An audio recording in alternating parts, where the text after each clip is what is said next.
Welcome to Spotlight. I'm Joshua Leo. And I'm Liz Waid. Spotlight uses a special English method of broadcasting. It is easier for people to understand no matter where in the world they live.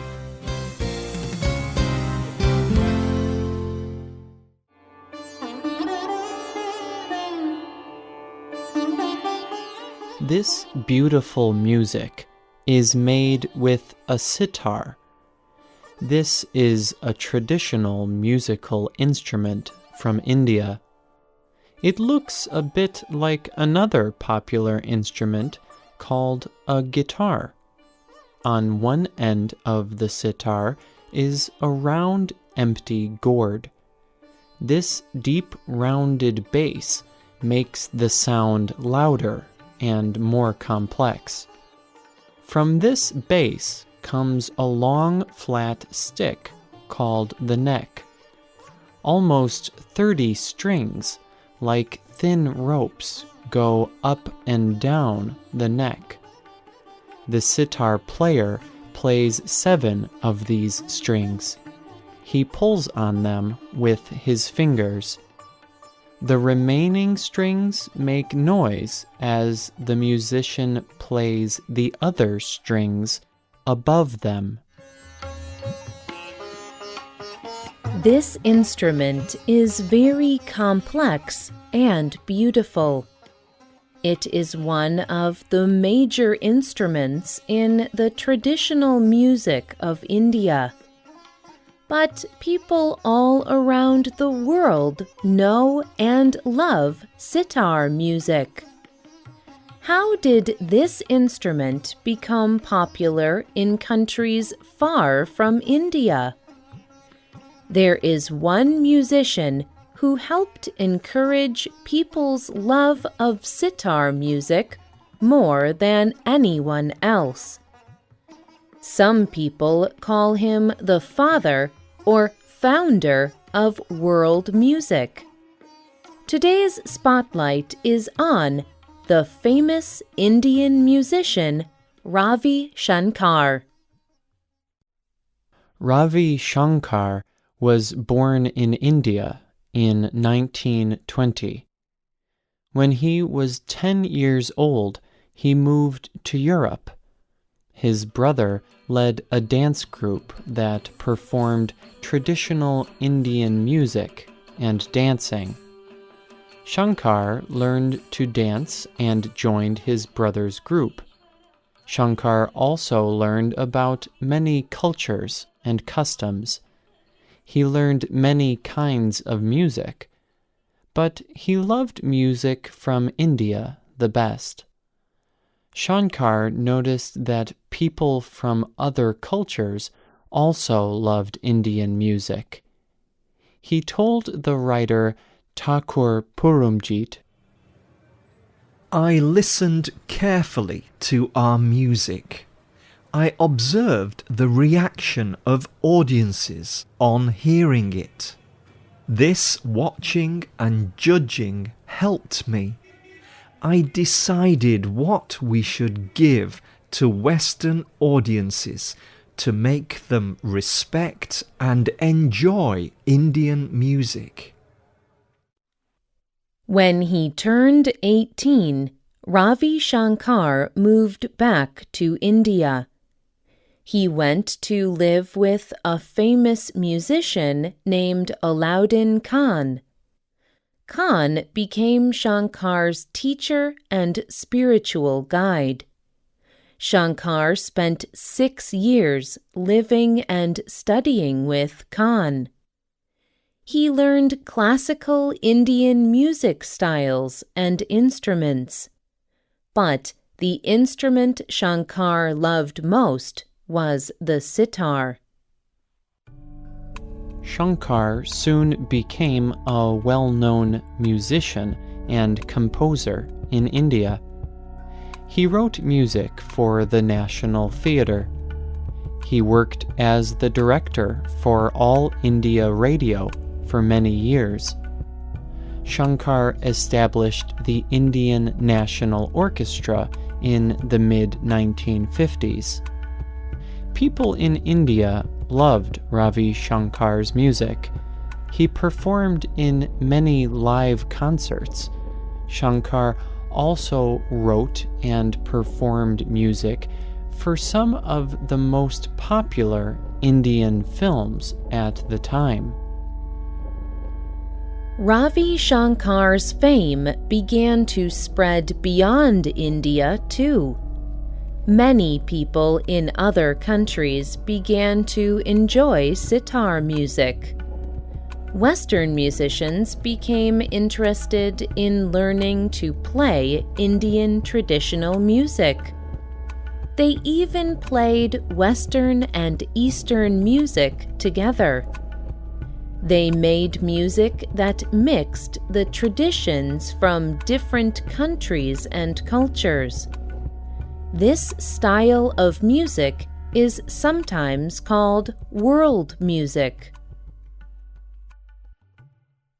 Ravi Shankar became friends with many famous people. One of the most famous was the British musician George Harrison. Harrison was a member of the rock band The Beatles. He first met Shankar in London. Then Harrison visited Shankar in India. Shankar taught Harrison to play the sitar. Soon, millions of people heard sitar music in songs by the Beatles.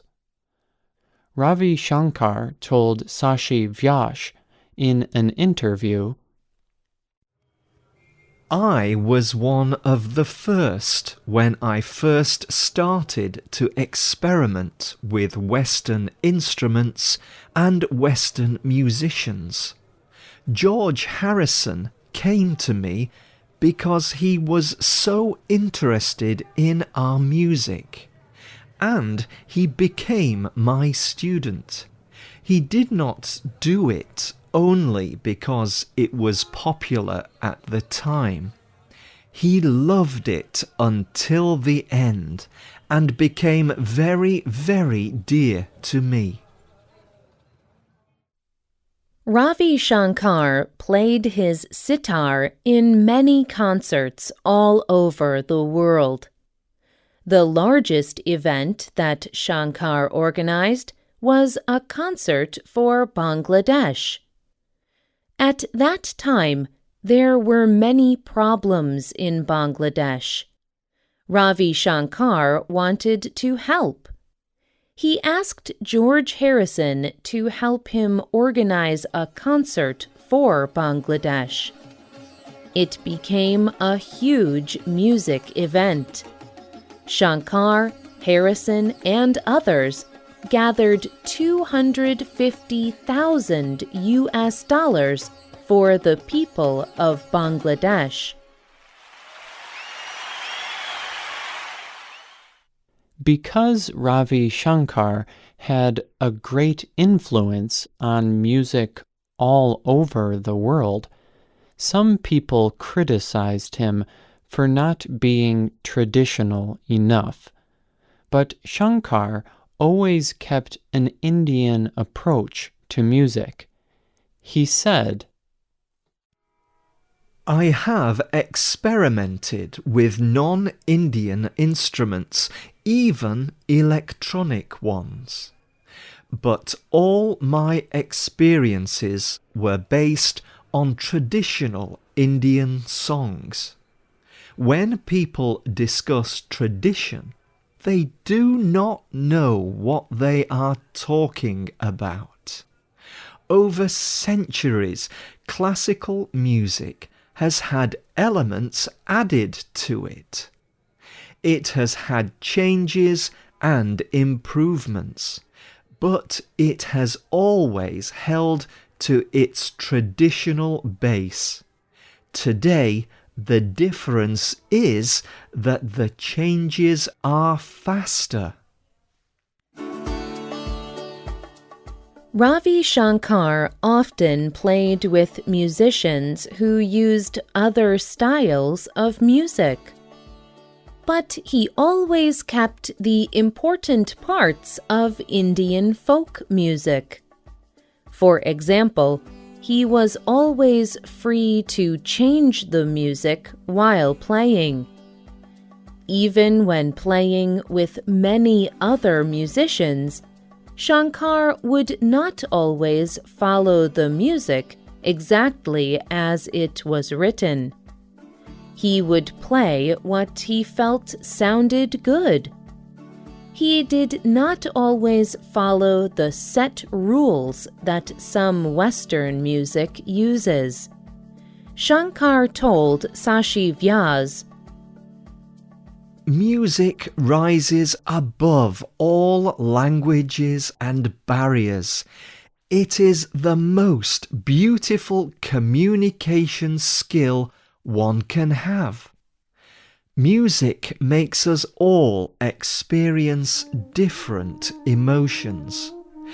Different kinds of music, whether it is by voice or instrument, Eastern or Western, classical or pop or folk, from any part of the world, can all be spiritual. Music has the power to move the spirit of a person as if there is no time." This power to move people's spirits was Ravi Shankar's gift through music. He died in 2012 at the age of 92. Ravi Shankar was more than a sitar player.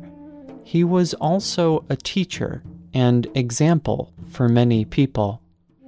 His two daughters, Nora Jones and Anushka Shankar, are also both successful musicians. Musician Lalgudi Jayaraman explains exactly why people will never forget Ravi Shankar. His connection with music was driven by reason all through. The high quality of his music shows that spirit. Ravi Shankar loved and enjoyed good music. He came to it with childlike excitement, even after becoming a world-known master. Only such an attitude to art can bring out influential music like his.